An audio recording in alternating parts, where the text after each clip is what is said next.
232 of the All the Books Show, recorded at the David A. Howe Public Library. We talk book news, author news, and literary news. I'm Eric Mickles. I'm Nick Gunning. Nick, 232 is the first time we've had an episode that's also a palindrome. I don't think that's true. No, it's not true. Okay. Just started. But for a you little thought, fun fact. Because of February 2nd. Yeah. February 2nd, 2020 was a palindrome. Yeah, it was fun. We haven't seen the likes of that in, almost 1,000 years, right? Something like that. Yeah. You're not an expert on palindromes? No. Okay. I'm definitely not. Okay. Bob? Yeah, Bob's a palindrome. Is a palindrome? Yeah. Okay. You know what's sad? Tell me. Palindrome is not itself a palindrome. That is, yeah, and phonetic, also not spelled the way it sounds. So when words... English. It's a real missed opportunity is all we're saying. Hold on. Yes. I'm caught. Okay. Caught on my wife. Keep going. Okay. All right. Sorry. So we were originally planning on talking about the Green Arrow since the CW series Arrow has wrapped. And we're still planning to do that. But over the weekend, the Queen of Suspense, Mary Higgins Clark, passed away. And we thought now would be a good time for us to talk about Mary Higgins Clark, a little bit about her work and what she's contributed to the genre over her many years of writing. So we're going to be talking about Mary Higgins Clark today, and you can tune in next week for that Green Arrow spotlight. But that's what we're really getting into right now. Wow. What are you up to? Anything exciting over the weekend? See any new movies I should know about? I guess I watched the first episode of Picard. Oh, okay. So that's Yeah. ish. That's pretty new. Question. Yeah. Did you like it? Yeah. How do you find... It doesn't seem to me like it's super approachable if you're not a Star Trek fan. What do you think? Yeah, I said this to you after. Yeah. That, like, on the CBS app. Yeah. They have, like, all these, like, episode suggestions. Right. Or, like, quick... But there's no, like, just 5-minute, like, summary of Picard's life. And they're doing a thing with Will Wheaton. I think it's called The Ready Room. Yeah. Where he's doing sort of a little, like an interview show. Mm-hmm. I mean, why not have an episode of that's like, here's the bullet points of Picard's life. Normally, I hate all those, like, YouTube videos that are like, this thing explained. Mm-hmm. Yeah. But they're doing the Lord's work right now for that. It's true. I mean, there's a lot of deep cuts in that episode. I had to explain... like, we were watching it, and to Kendra, I just had to keep going, like, remember in Nemesis? Remember in Nemesis? Right, yeah. Remember in Star Trek? And the episode Measure of a Man from the early seasons. Remember that? Yeah.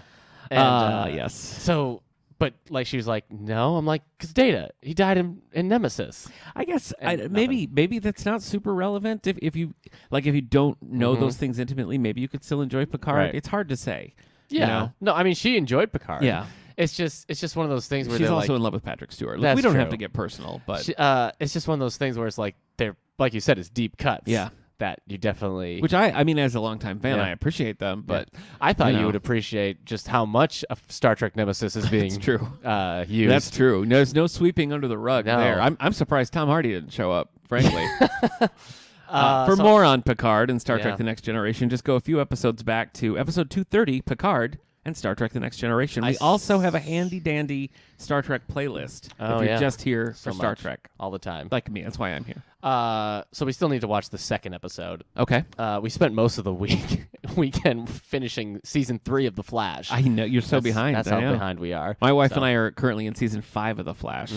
So We still need to finish season 5 of Arrow. yeah. And then we'll be in line with those two shows. Right. And it really is just so I can go back to watching Legends of Tomorrow. That's true. And not have to worry about the that's the crossovers. problem. Yeah. That's the problem with their interconnectivity. That's why if we I got didn't out of it. care about Arrow or Yeah. Flash, but because it's like, well, we want to watch them eventually. Yeah. It just stops. Makes it hard. Puts I know. everything. Yeah.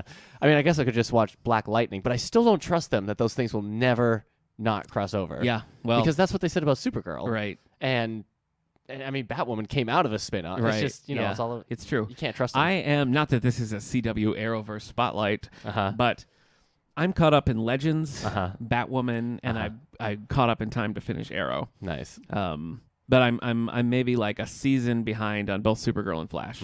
So I'm Black getting Lightning? there. I've only seen the first handful of episodes on Ah. Black Lightning, and then because it wasn't connecting, Mhm. I was like, I don't have time to watch that. I got to watch these ones that connect. Yeah. But we're going back and watching Constantine, and we're going to pick up Black Lightning as well. So.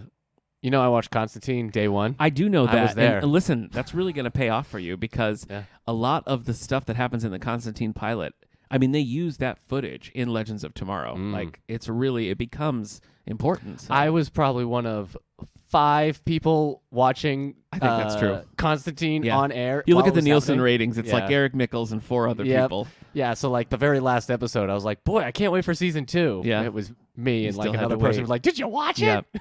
Well, all that to say, Yeah. if you'd like to catch up on any of these series, we have them all in our collection here at the David A. Howe Public Library.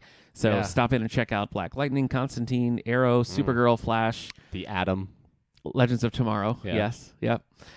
Anyway, we're Ant-Man, and we are. That's not part of it. Hawkeye, Nope. Go to the wrong. Bloodshot, Nope. We covered them all. Spawn, No.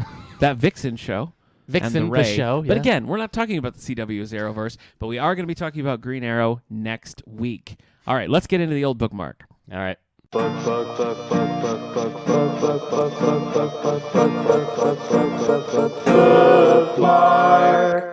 That wasn't the bookmark. Well, in a way it was. All right, what have you been reading, big guy? I know you hate when I mention Comixology I don't. because it's connected to Amazon. Well, I don't like a Monopoly. I like Yeah. the game Monopoly, but I don't like how damaging a Monopoly, like maybe the example you gave, is damaging to a society. Amazon. Imagining. But, okay. If you don't use its name, you're giving the name power. Is it? Oh, it's like a Voldemort situation. Yeah, that's what I understand. think. Though I was just explained that you can track people if you know their name Really? in Harry Potter. But then my That's eyes true. glazed over and Yeah. I disappeared. For more on Harry Potter, go back to our Harry Potter Spotlight. So here's what happens. I read a whole bunch of X-Men on it's my... episode 98, Harry Potter and the Podcaster Spotlight. I read a whole bunch of like X-Men comics. Yes. I don't get burnt out of X-Men, but I do need a break every now and then. Well, if you need a break, you can go back to episode 198 and listen to our X-Men podcast featuring Hillary from Previously on X-Men. Previously on X-Men. That's right. So anyways, I got on Comixology to see if any of the comics I had on my wish list were on sale. Okay. And instead I found out they were having a sale on Warren Ellis's The Authority. Oh, And that's been your jam lately. but then you save money on purchases if you're a Comixology Oh, Unlimited no. subscriber. So I was like, all right, I'll just re-up my subscription for Yeah. the month, Yeah. which I do every now and then. And then I just filled up my Comixology with all the free stuff that comes with Unlimited. Not free, but all the stuff that comes with Unlimited, while also getting the stuff I wanted to read by purchasing Yeah, it. that's how they get you. So I read the 2 volumes of Warren Ellis's Stormwatch, which I really, really liked. I read his volume of Authority, which was Ooh. still pretty good, and it definitely feels like, yes, this is where comics went after this comic came out. Widescreen storytelling, violence, but violence where it's almost second nature. You don't even notice it anymore. Kind of big ideas. Mark Miller takes over volume 2 of The Authority, and usually I'm pretty forgiving of Mark Miller. I feel like more so than a lot of other people I see online.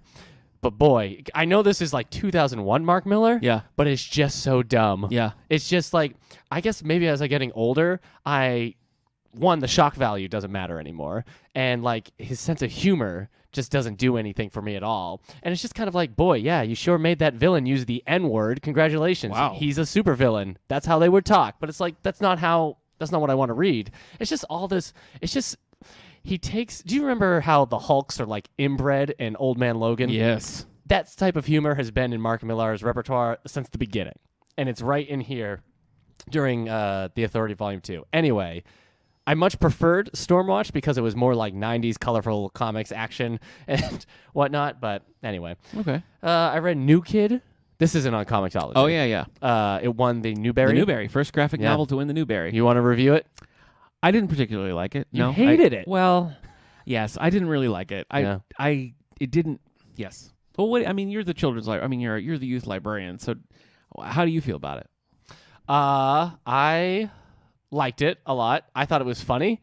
I thought it put a lot of thoughts into I put a lot of things in perspective for me. There's just a scene where these like 2 kids are talking about how they don't understand why they don't fit in sometimes and why people act as weird. And one of the kids was like, I know, we don't act aggressive. And I was like, what kind of way of thinking is that Yeah. for like a 5th grader or whatever grade these kids are at? It's just terrible. Yeah.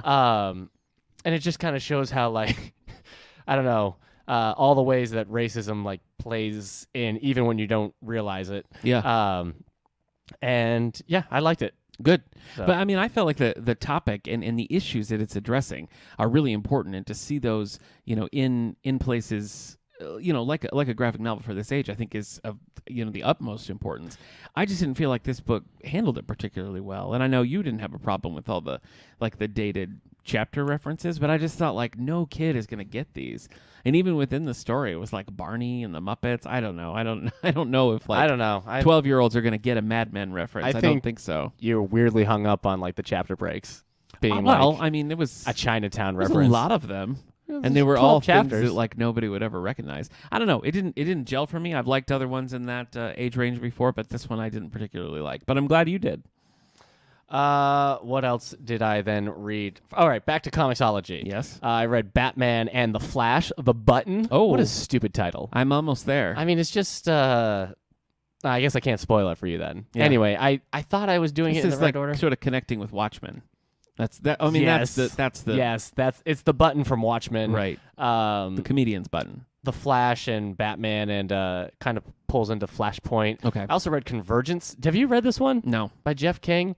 It's just... DC Comics you're talking When about. DC, they get all these their superheroes from their old history. So this is where like the Superman, who oh boy, this is like the Superman that you know from like the 80s and 90s and everything. Yeah, I know the him. one who was wiped out with the Yeah, New I know, 52. I This know is him. where he comes back. Yeah. And it's just they're showing all these different characters and all their history. They pull characters from Crisis of Infinite Worlds and everything. And it's just one of those things where like it just shows you how kind of bland and uninteresting the New 52 versions of these characters are, and how like much more rounded and how much that history like gave to those characters. I agree with you, but I think they really found their groove with New 52 Superman. Yeah. I don't think that gets enough credit as it should for sort of reinvigorating and Right. telling a Superman story without making him, Henry Cavill or a jerk. Right. But it's just one of these things. Like when I first got into reading DC Comics, like actually reading DC Comics that weren't Batman, it was during the Infinite Crisis stage. And one of the things I liked so much was just how many characters there were and how deep the history seemed, and how like the legacy element of all these characters. Yeah. And New 52 just kind of wiped that away. Yes, it did. And so Convergence doesn't really have any point. It's basically DC's Secret Wars, where they're all just getting together to fight. Never really appealed to me, so I've never picked it up. I read Jurassic Park Redemption. Oh, boy. So this is a Jurassic Park graphic novel Look, by IDW. I feel a little like it's my fault because I've been saying, why don't you read these for so long? So this book, it came out in like 2006. No, it came out in 2010, this graphic novel. And it says the element, it's been 13 years since the first movie. So they're saying this book that came out in 2010 is taking place in 2006. Okay? Okay, I guess, yeah. I mean, Tim and Lex are like in their 20s, so I don't really Right. know how well that maps out. Sure. Tim's in charge of InGen, kind of. Okay. Also, they say Uncle Ludlow, Peter Ludlow Okay. of The Lost World, the one who is Sure. trying to bring the dinosaurs back to San Diego. Yes. You know, the Poindextery one. Yes. Lex says, died almost 12 years ago. So the timelines... Lost World takes place 4 years after Jurassic Park. Anyway, there's a character in this book called Backer who's basically an homage, I guess is the right word, to Robert Backer, Okay. who is a paleontologist, except they already did that in The Lost World with the guy who gets eaten by the T-Rex on the waterfall, Right. who looked just like him. So you got those. And then the art. It was a I real shared mess. some art panels of here. You did. It was shocking. It really was. I hate insulting the art of Yeah. a comic book because Right. I cannot draw. Yeah. But I don't know how IDW allowed these pages. I don't know why IDW got the Jurassic Park license in the first place and just did nothing with it Yeah, and did it's absolute crap. bizarre. This one, like I said, the other one, that Dangerous Games one, was like goofy. It doesn't Yeah. make a lot of sense. It's fine. This one was just like offensively bad. I agree. It was so many issues. It felt like you saw that one image of Timmy who's just like this sketched box. Yeah. That's how he looked every panel. That's Every horrible. time I turned the page, the act of turning a page was painful because I knew I was just going to see something that looked just like that. Yeah. You just don't. At this point, there were 3 movies with dinosaurs in them. Just look at those movies Draw and one say, of those. I'll draw one of those. Yeah. Ludlow comes back. Wow. Apparently he was alive. He didn't die in the Lost World. I don't know. Okay. Alan Grant showed up, and it took me 40 pages or something to realize it was Alan Grant Oh, because really? he didn't look anything like Alan Grant. Wow. Sam Neill's people were probably like, no. Oh. You know what? For more on Jurassic Park, listen to any of our Michael Crichton episodes or episode 148, Jurassic Paul. Or any of our episodes. That's true. That's true. Anyway, so also then I read a first volume of who put this out? I can't remember who put this out. Anyway, there was a new Turok Dinosaur Hunter comic. Oh yeah, series, so I read it. Yeah. It was kind of weird. It was Turok. They're like in Manhattan during like the 1200s, and like they're invaded by I don't know, like England shows up. I think. So like it's like the Native Americans meeting the English for the first time situation, except then the English are the ones that are bringing the dinosaurs over. I don't know anything about Turok Dinosaur Hunter except it was a video game I never played. Anyway, I read so far 2 volumes of Bloodshot, which is a Valiant comic.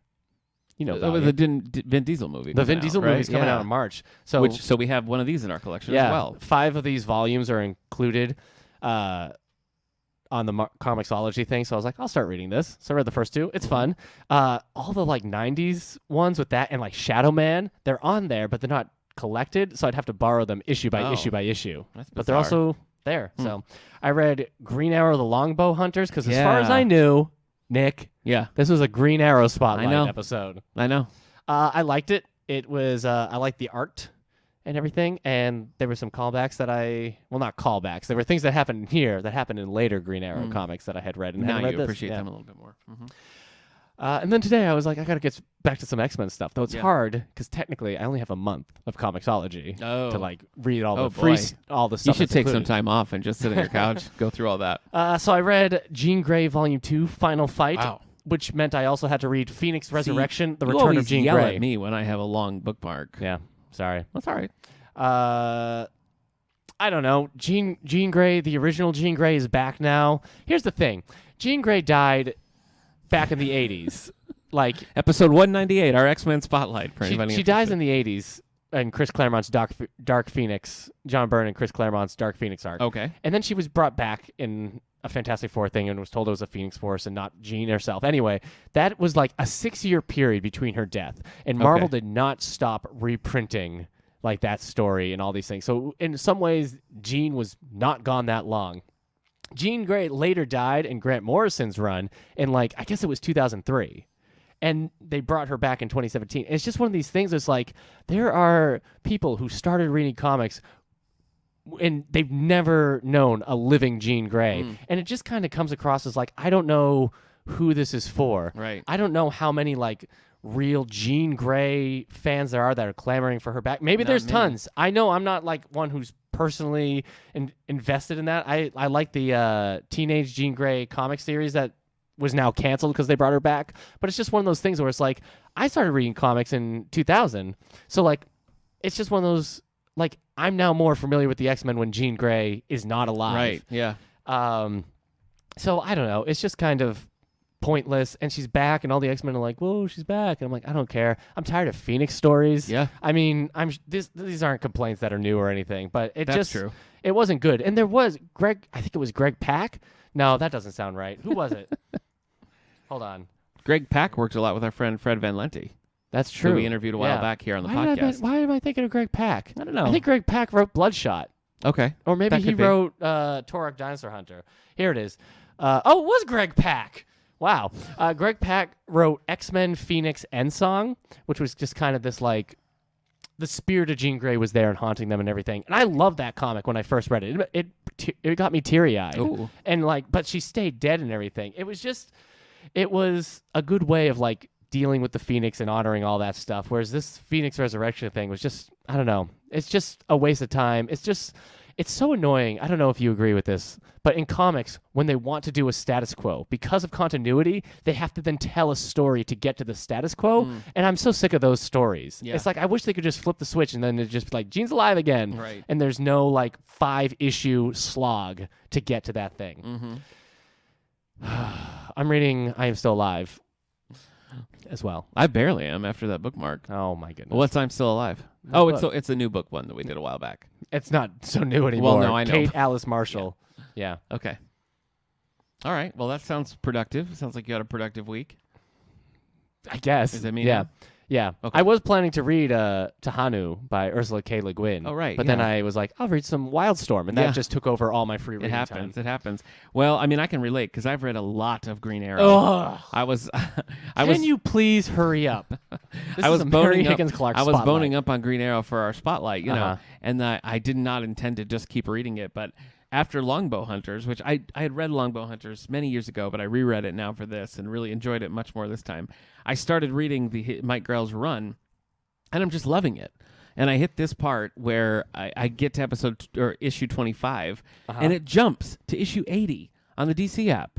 So now I got to track down like trade paperbacks. They don't have the full run? No, But that's like it. I know.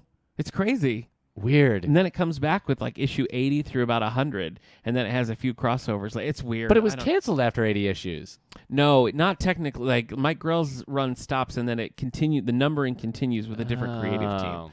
So Weird. anyway, I know it is weird, but I've been really liking that. So I'm looking forward to talking about that next week. I particularly liked one called Green Arrow: The Wonder Year, which is from '92, and it's kind of an origin story of Green Arrow. It tells a very early year in his career. So Right, like his early like Fred Savage is there. And yeah, he sees a bra strap for the first time.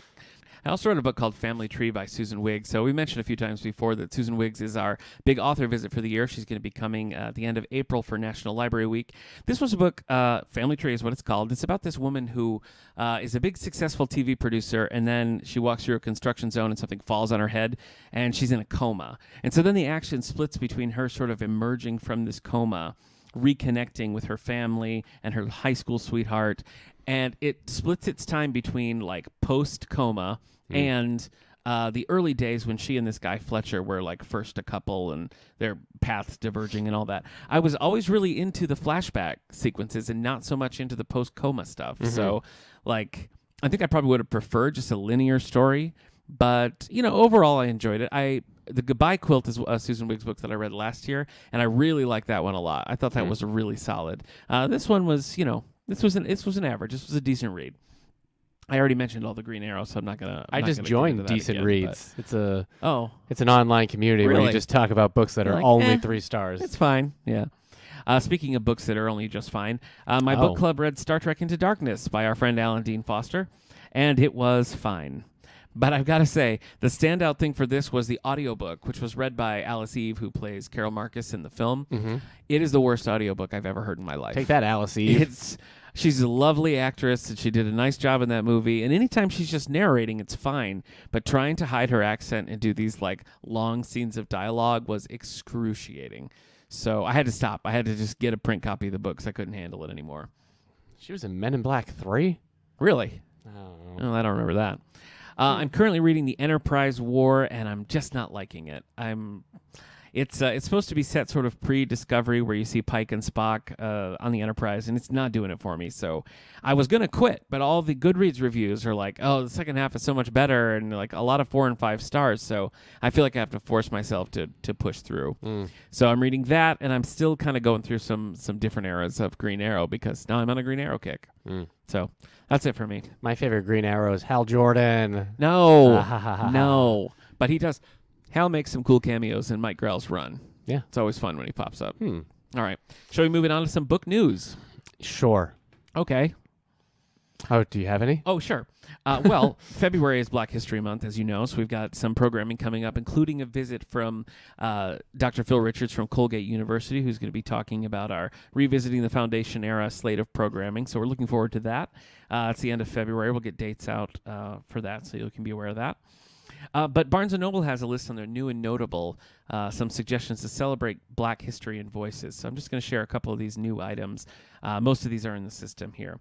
Making Our Way Home, The Great Migration and the Black American Dream by Blair Imani. This is a richly illustrated work exploring the lasting impact of the 20th century's Great Migration, the decades-long movement of 6 million African Americans who left the South to spread throughout the U.S., forever changing a nation's politics, economy, arts, and culture. Another one they're suggesting is Frederick Douglass, Prophet of Freedom by David W. Blight, an illuminating, definitive new biography of a man who escaped slavery and changed the world as an abolitionist, reformer, and writer. Zora Neale Hurston's book Barracoon, The Story of the Last Black Cargo. Published nearly a century after it was written, this is a powerful, true story of the last survivor of the Atlantic slave trade.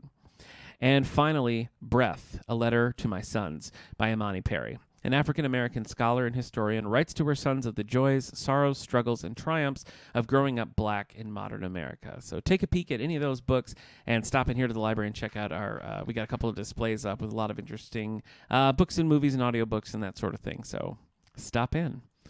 What's new on the bestseller list? I mean that. I want to know. Are there new things? Just tell me if I'm going to get my heart broken again. Yeah, there's some new things. Oh, cool. All right. On the hardcover fiction list for the New York Times bestsellers, you have Agency by William Gibson. I didn't know he could crack the bestsellers list anymore. Me neither. Like Neuromancer? William Gibson? Wow. Good for him. Also of Johnny Mnemonic fame. Oh, okay. Well, you know what? If you're interested in cyberpunk, all you have to do is go back a couple episodes to episode 196, Cyberpunk. SoundCloud.com/allthebooks or wherever you get your podcasts. Ainsley Lowbeer. Low beer spelt like beer. Low beer. Yeah. Can see alternate outcomes for Verity Jane and her digital assistant who live in a previous century. Sanctuary. That's where you keep Centennians in an aviary. Yeah. You get a bunch of people over 100. Right. You just put them in there. I guess that's just an old folks home. I guess so, yeah. We could call it a sanctuary. Yeah. That'd be nice. Rather than an old folks home. It's cute. Let's go visit the sanctuary. It's cute. Very strict. You have to be 100 plus to get in. Yeah. Yeah. Yeah. All right. But they always tell you to wear bright colors when you go to visit in there because you might get one to land on you. Wait, you're thinking of an aviary? Yeah. Okay. Or butterflies. Yeah. What do you call a butterfly aviary? I don't know. You want to go to Dollywood and find out? Is that where one is? is? A lot of butterflies there, yeah. Oh, yeah. I bet I was in a butterfly sanctuary. Oh, yeah. One landed on me. I freaked out. Oh, really? It was just so close to me. It just landed right on my shoulder. It's a butterfly, though. Yeah, but when they're that close and it looks huge and it's just his face, I'm just like, ah! It looks huge? Yeah. How small were you? I was probably 8. Okay. All right. Number 9, The Dutch House. Anne Patchett. A sibling relationship is impacted when the family goes from poverty to wealth and back again over the course of many decades. Number 8, new this week, A Long Petal of the Sea by Isabel Allende. Long Petal of the Sea, okay. A young pregnant widow and an army doctor take a ship to Chile to escape the aftermath of the Spanish Civil War. That sounds sad and intense. Exciting. Yeah, it does romantic. Mm-hmm. Dreamy. Did you ever read that Zorro book that she wrote? No. Okay. I've never read a Zorro book. Oh, maybe you should. I've seen The Mask of Zorro a few times. What about The Mark of Zorro? Is that the second one? Yeah. No. I don't think I've seen that either, actually. Yeah. Is it supposed to be bad? Not a lot of people went to go see it. My wife used to love that Zorro show that was on the Family Channel back in the day. Did you ever syndicated Zorro? Yeah. Are you just saying that? No, I think I watched a couple of syndicated Zorros. All right.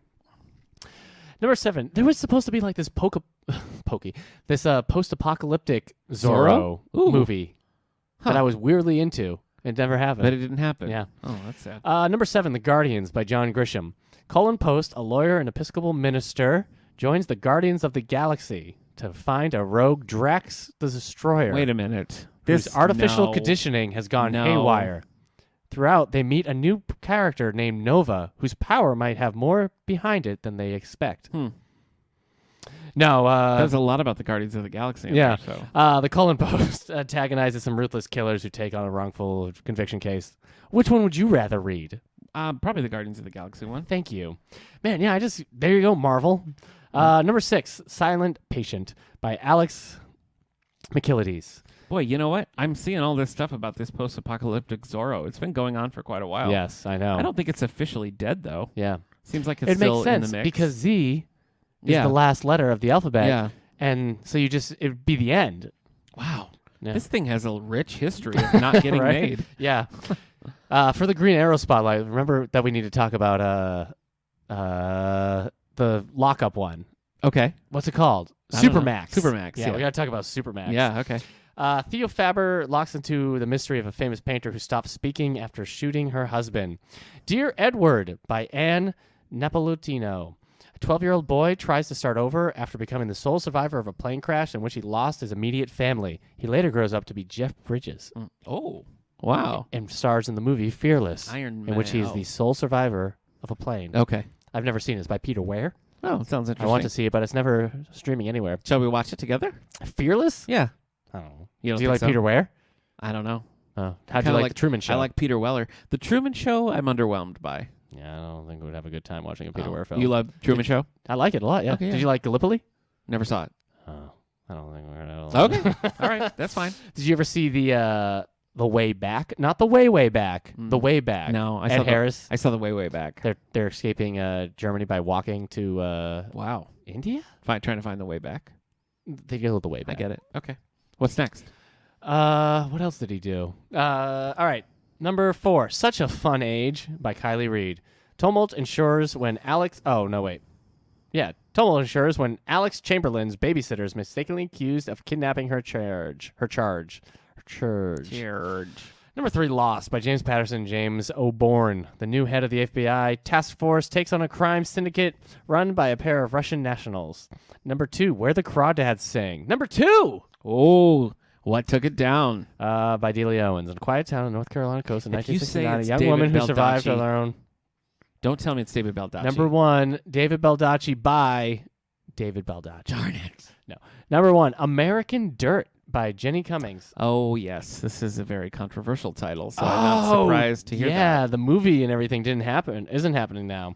A bookseller flees Mexico for the United States with her son while pursued by the head of a drug cartel. Yeah. There's been a lot of calls for Oprah to declassify this as her book club book, and I don't know, I haven't read it, but the argument is that it sort of is trivializing this really crucial thing. It's such a topic of conversation right now, and it's making it like this big sensationalized version of it where you sort of almost discount it in real life. So there's a lot of discussion going on about this book right now. Yeah. That's number 1. Yeah. Mm-hmm. Well, yeah. Okay. All right. All right. I just found out the app we use to record this podcast no longer counts this. Oh, it doesn't count it anymore? It looks like the All the Book Show has lost the primaries. But this is such a huge episode. No. Why would we test a brand new app on a huge episode with so much writing on it? I thought about posting this on a calculator, but it just didn't work. Didn't work. No. Huh. So. Oh, well. Yeah. That was very Thank you. very savvy of you. Yeah. I like that. I like that. I'm Yeah. impressed. Book Riot is president again. I guess so. All right, let's move into our segment, but I can't do it without that sweet, haunting tune. All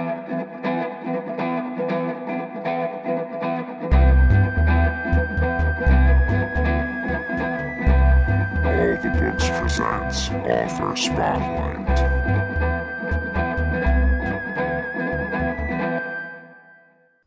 God, There it is. that honors no one.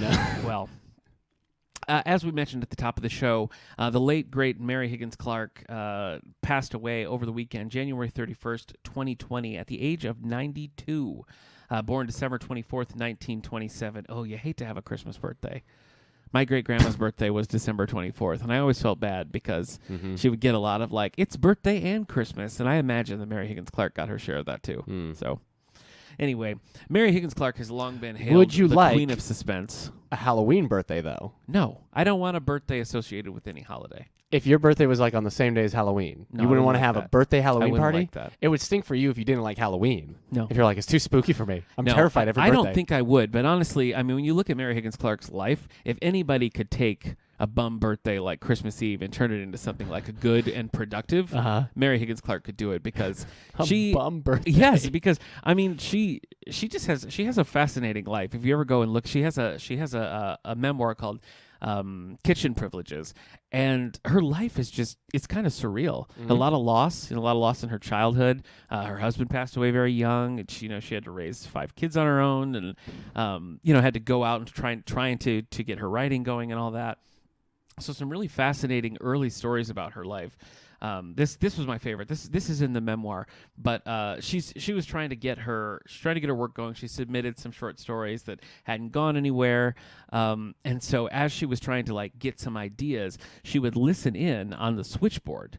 She was a switchboard operator at the Shelton Hotel, and she would listen in on residents' conversations and try to get ideas for stories. Goodness. And in her memoir, she specifically mentions that she would eavesdrop on Tennessee Williams, author of Glass Menagerie and other such classic plays. Boy. But according to Mary Higgins Clark, he didn't have anything interesting to say. Take that, Tennessee Williams. So anyway, she started doing like quick little radio scripts. Mm-hmm. And that was where she got her start writing, and then moved on to doing some short stories. And then as things like the Saturday Evening Post started to fold, and there weren't the avenues for short stories, her publisher or her agent or whoever was like, well, why don't you try writing some novels? And so she did, and then it's just gone crazy ever since. She has 51 novels. They're all still in print. And her very first novel, let me see what the title of this very first novel is, Where Are the Children, is in its 75th printing. 75th printing. Continuous publication. We still don't know. You don't know. You don't know. I think they're over grandma's. Yeah. And I mean, I hadn't read a ton of Mary Higgins Clark until I probably read the first one about 10 years ago. But before that, this was a name that I'd just always known. Did you have that experience? Like, you just see that name everywhere? Yeah. I just think, I don't mean this in like a reductive way, but it was like I've never been to a garage sale that didn't have a box of Mary Higgins Clark books. You know what I mean? Yes. Because like everyone Has Mary Higgins has, Clark. yes, has read Mary Higgins Clark and just has a couple like laying around their house. I guarantee you 2 out of 3 people have a Mary Higgins Clark book in their house. And she's really retained that popularity. You know, there's never been like a cooling off of Mary Higgins Clark. And most of hers are standalone. That's another thing. She doesn't Cool off, Mary Higgins Clark. She doesn't have a lot of series. She is primarily just writes standalone thrillers, suspense, as she is the queen of that. But she does have 2 series that we could talk a little bit about. One is it's sort of a loose series in that it just has recurring characters in it, and that's Elvira Meehan, who's a lottery winner, and her husband Willie, who's a plumber. So they're sort of like thrust into being millionaires. Like the Roseanne family. Yeah, like the Connors. Yeah, like the Connors. So Elvira and Willie are just sort of become amateur sleuths once they win the lottery. Right. So there's that series, which again is loose. That I don't think often they're like the lead of the book, but sometimes. And then the Under Suspicion series, which started with, I think I've Got You Under My Skin was the first. Yeah. And it follows. Like scabies. Yeah. And they developed that into a series. It was written as a standalone, developed into a series, co-written by Alifair Burke. And it follows a producer named Laurie Moran, who does a television show called Under Suspicion. And what she does is the plot within the stories is this television show finds like sensational crimes and like recreates them and tries to figure out what actually happened. And so in doing that, she often solves the mysteries. Meta. So those are the two main stories. So You think you're so cool? I've read a Mary Higgins Clark story. good for you. Yeah, I read The Lucky Day. Lucky Day. Yeah. Okay. What I'm not familiar with It's that. a short story. Okay. There's a movie based on it. You want to know the main character's name? Yeah. At least in the movie. I don't know if I saw a last name happen in the book. Okay. But the last name it's Nora Roberts. Really? Yeah. Isn't that funny? Is that just a coincidence? I mean, it's Maybe. not meant to be Nora Roberts, right? Maybe not. That's crazy. Yeah. Do you think she was like, I'll show Nora Roberts? No, I don't think so. That's in the Anastasia syndrome. The Anastasia syndrome and other stories. And other stories, yes. Is that where you read it? Yeah. Okay. Okay. So, All right, tell me. Regale me with it's a short story. Okay. And what happens is Let me ask you this. Are you a short story fan? sometimes. Okay. It depends on the topic at Okay. hand. Well, But anyway, this woman, Nora Roberts. Yeah. Okay. Her husband's having a bad time working and everything. Okay. And he seems pretty miserable, and she's trying not to be an actress and everything. Okay. But every day she passes a guy she knows, whose name escapes me right now. We'll call him Billy. Can we call him J.D. Robb? No, I think it is Billy. Anyway, Okay, Billy. she always sees Billy. She had invited him up for dinner one time. Ooh. He's like a Oh wait, but she has a husband, so it's right. Not a, But now it's one of those situations where because she invited him up once, he thinks he can stop by for dinner all the time and like bothers them. So the Classic husband doesn't Billy. like him. And but she's fine about it anyway. Anyway, Billy says, You know what? In the movie, it's Nora Barkin, "Hmm. and Bill Regan is her coworker. All right, I saw something that said Nora Roberts, Well, so that's maybe funny. IMDb got it all mixed That's up. funny. Anyway, Billy or Willie, Yeah. whatever Uh-huh. his name is, he's like, I'm doing the lottery today. Okay. I feel lucky. It's going to be a lucky day. And then he calls her later and says, I knew it was my lucky day. I'm going to stop by for dinner and tell you guys all about it. She's Okay. like, he probably won $100 on his lottery ticket. Good Yeah. for him. But then later, and the husband comes home, and he's all like, oh, I don't know what to do with life anymore. I'm miserable. And she's like, oh, he seems really upset. Billy never shows. Okay. And she gets concerned, calls the cops and everything, and the cops find a body, and it's Billy. Oh. But there's no scratch ticket, no lottery ticket. And the husband's just showing like no reaction. Let me ask you a question for our listeners. Uh-huh. Are you going to spoil this? Heck short yeah, I'm story? gonna spoil okay, it. So before you No. get there, give us a spoiler alert. That way, if you don't want to have Lucky All right. Day spoiled for you. All right, this is the spoiler alert now. Okay. If you don't want the Insert 25 spoiler short alert. story Lucky Day spoiled for you. Anyway. Okay. So we found Bill's corpse. No lottery ticket. Right. Okay. And so Nora is like, trying to figure out what happened. She's like, where's the ticket? She must have been robbed. Who did this? And Yeah. she's starting to think like, wait a second. Why has my husband been acting so weird and miserable and so detached from him and was like trying to keep her from seeing the body and everything? Anyway, she goes into the bedroom and through his stuff and finds the winning lottery, like millions. Really? And she just reacts and everything. And like, so she just reacts and she's waiting for the husband to come home. And the husband comes home and is like, she's like, why'd you do this? He's like, I didn't do this. She's like, yes, you did. He's like, no, I entered in a lottery ticket because I used our birthday and our anniversary and everything. She's like, and the cops call and is like, hey, guess what? It turns out your hunch was right. He did have a lottery ticket. He had sewed it into his hat. He had won $1,000. Oh. And the husband comes out of the room screaming because in her reaction, she had burnt the lottery ticket to ash. Oh my gosh. The end. You know what? The husband didn't kill him. For a minute there, I was disappointed Uh-huh. that it was going to all resolve, but that's very like almost Twilight Zone Yeah. in that twist. Yeah. Billy had died of a heart attack. Wow. Yep. Wow. Yeah. What a twist on that. You know Yeah. what? I think a little bit of that Queen of Suspense mojo rubbed Yeah. off on you because you were the king of suspense telling that story. It was definitely one of those like, well, they're divorced now. Yeah, definitely. You don't come back from that. No, you don't. Every time she's like, "Oh, I don't know if we can afford that." He's like, "Oh, really?" Yeah, that guy got a PlayStation. I just, you know what? When I'm looking here, I see your confusion because the movie's synopsis says Nora Barkin, but the cast list Says Nora Roberts. says Nora Roberts. Yeah, So that's why you're very confusing. Yeah, who knows? It is available to rent on Apple or Vudu. So if you want to watch it, go ahead. Was the short story good? Did you like it? It was good. Okay. I just told it in a suspenseful way. You did. So You there really go. did. Okay. Yeah. For a while when I was reading, I'm like, it's the husband. I know it's the husband. And Yeah. it was I was kind of annoyed. I'm like, oh boy, is it going to be the husband? Right. And then when it was, And I was it like, wasn't. oh. But then it wasn't. I was like, You got Mary Higgins I Clark. got Mary Higgins Clark. Okay. Let's see. So I mentioned early on that about 10 years ago, I read one of her Christmas books, and it's one that's co-written with Carol Higgins Clark, who writes the Reagan Riley mysteries. Daughter? Sister? Daughter. Friend? Daughter. Friend of a friend? Daughter. And also Mary Jane Clark is Mary Higgins Clark's former daughter-in-law, and she writes books as well, like the Key News book. So a lot of Clarks in the writing business here. Carol Higgins Clark's character is Reagan Riley, and she sort of teams up with the Meehans, the lottery winners. There's a couple of Christmas But books. not the ones from the Lucky Day. Not They're the not lottery winners. Not, right. They're big-time losers all Yeah. around. So I had read two of these books. I read Dashing Through the Snow, which was fine, and Santa Cruz, which I royally hated. So stay with me. Stay with me. Uh-huh. But that kind of turned me off from reading Mary Higgins Clark because I didn't really like those Christmas books. And then I finally just picked up like one of her standalone books, and I really liked it. So since then, I've read a couple. And I also read a Carol Higgins Clark, and I think maybe I know why the Christmas books weren't so good. Snap. We'll leave it at that. So let's see. I think, honestly, my favorite Mary Higgins Clark that I've read is the one that I read most recently, and that is her penultimate book, I've Got My Eyes on You. That came out in 2019. Yeah, I remember that. And do you really? Yeah. Oh, okay. I remember when it came out. Okay.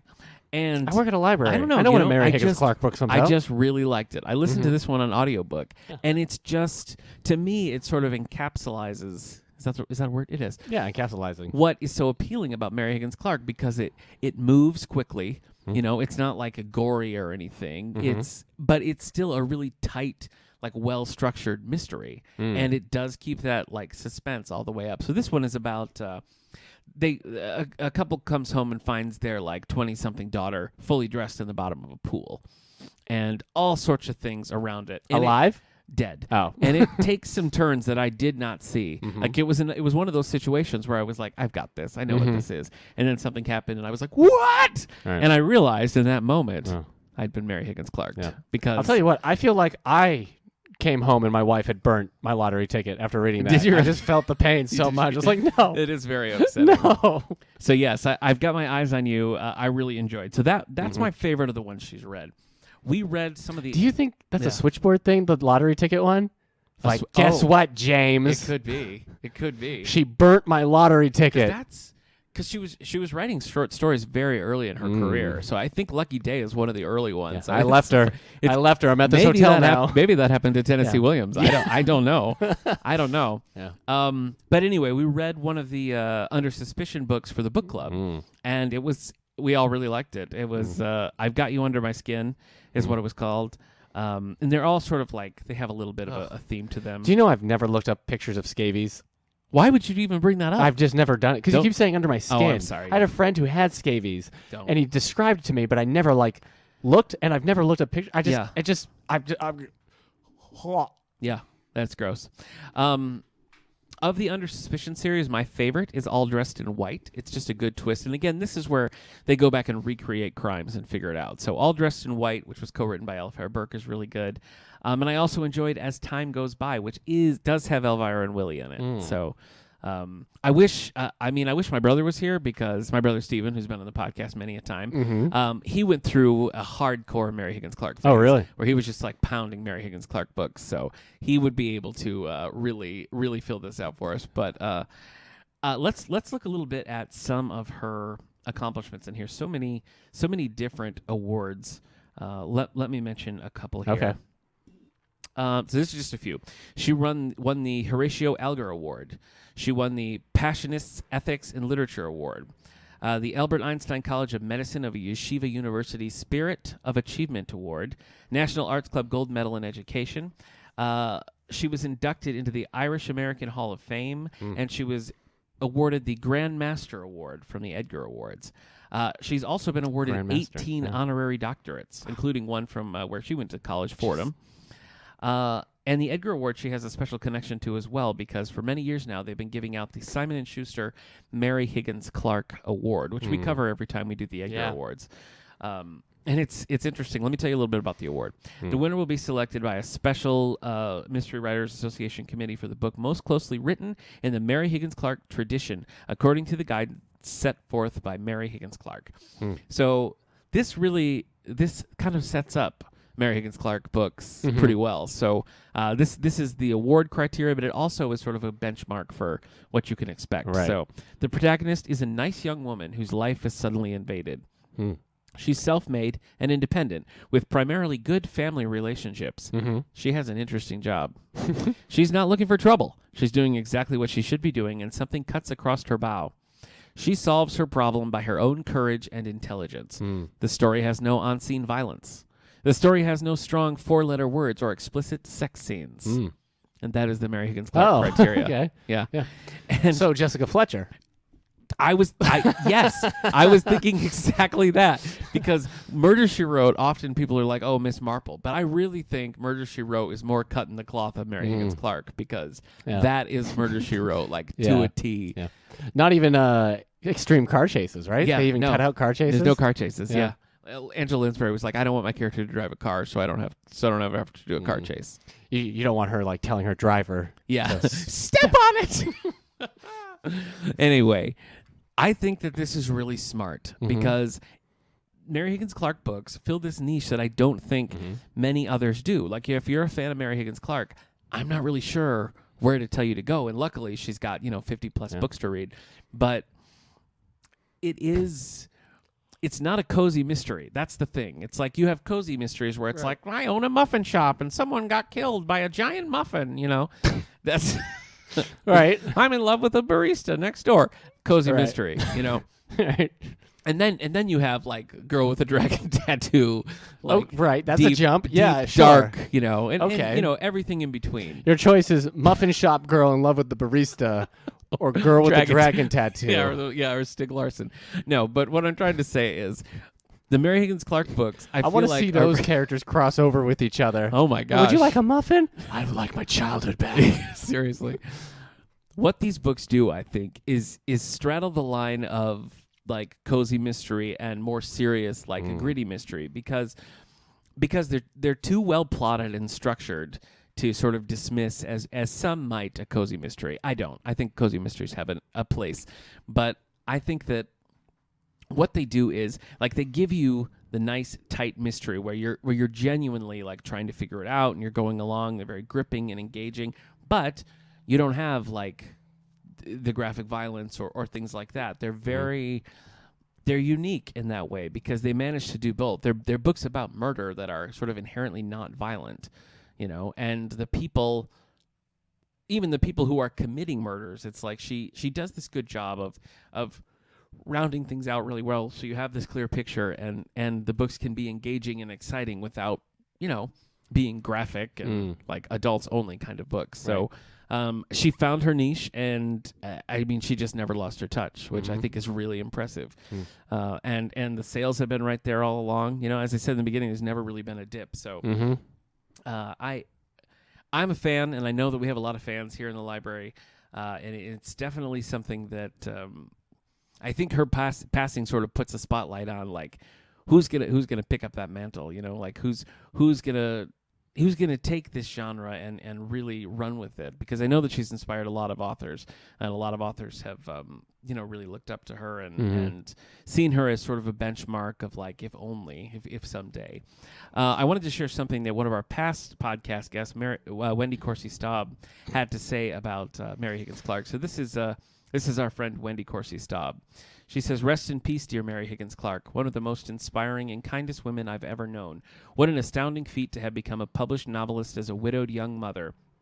Built such an amazing body of work for decades and sustained a thriving career into your 90s. My deepest sympathy to your loved ones, and it resonates in our mystery writing community. Your colleagues embrace you as an icon who has always been gracious and taken the time not just for readers, but for your fellow writers. I'm grateful to have gotten to know you over the past decade, to thank you in person for the pleasure your books have given me, and for my trio of Mary Higgins Clark Award nominations, most meaningful and celebrated milestones for an author whose genre choice was inspired in childhood as an aspiring young writer reading Where Are the Children? There will never be another Mary Higgins Clark, and you will live on through your books and in our hearts and memories." So that's again from Wendy Corsi Staub, and I think that's a perfect spot to end this spotlight. Stop in and check out any of our many Mary Higgins Clark books and movies that we have here in the collection. We have a display up right now, but we'll always we'll help you find them even if you come in after the display is down. Yeah, we keep displays in our minds for you at all times. That's true. I know you're joking, but I do kind of have displays in my mind. Yeah. So anyway, let's take a look ahead at some library news. Got anything you'd like to share coming up, Eric? 1 second. Okay. We have a adults only anime night here at Mondays at 6 p.m. We're watching not Mary. I don't know why. Snow White? Yeah, it's Snow White. Yeah. We're watching Snow White with the red hair and Psycho-Pass. And then we just did our board game night, so that will be at the end of this month will be our next board game night. It was pretty fun. I got to play some Seven Wonders.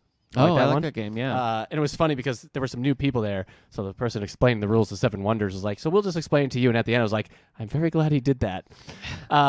We have teen night every Wednesday at 5:30, and every other Tuesday we do a youth art club. So that's fun. Yeah. What's your next art project? It's going to be like make your own do-it-yourself squishies. Oh. So like I think we're carving out like... I'll tell you what, squishies are one of those things that remind me of my age because I know that they're super popular. I know that kids love them. I don't get it. I don't get it. I guess I get it without totally getting it because I'm like, oh, it's like Beanie Babies. But the Beanie Babies were like characters. Right. And had like those little poem things and everything. And when you get a squishy, it's like, they had look, names. I got a lime. Yeah, but if you squeeze it, it becomes a shrunken lime. But like, it's not like squishies characters. It's just like whatever. Yeah. Like, here's an eraser. Yeah. Here's a gymnast. A cupcake. Yeah. A gymnast. Well, that's a character. That's definitely a character. Well, the book club is currently reading No One Is Coming to Save Us, which is I know. Which is kind of a modern take on it's not an adaptation of The Great Gatsby, but it's sort of a modern riff on The Great Gatsby. So you can join us for that. My life has been kind of a modern riff of Great Gatsby. Huh. That's profound. Thank you. Right now, we're alternating between a classic and then a modern take on it. So right now, we're in the modern swing of things. I thought you would pick the Stephanie Powell Watts, No One's Coming to Save Us. Novelization of the Tobey Maguire, Leonardo DiCaprio Oh, Frank Gatsby yeah. Well, movie. I do love a novelization. Yeah. A novelization of a movie based on a book, novel, yeah. which has happened before. Yeah. Yeah, usually you just put the cover on, the movie cover on. Moonraker, for example. Moonraker, really? Yes, Yeah. Moonraker. Well, theirs would be so different, I would imagine. I think it would be. We have the Magicians coming back. Peter Mangels and his dad Bob Mangels are coming here 10:30 on the 22nd to do their magic show. You won't believe your eyes. That's true. And I mentioned at the top of the show that Dr. Phil Richards from Colgate University is coming to be talking about revisiting the Foundation era and focusing on Phyllis Wheatley, an early African American, one of the first African American females to publish a book. So pretty interesting talk. Phil's a brilliant guy, so we're looking forward to that. But that's the main stuff. Yeah. And sure is. next week, come hell or high water, we're talking about the Green Arrow. We'll see. All right. We'll see. Thanks for joining us, and we're going to see you next time. Bye.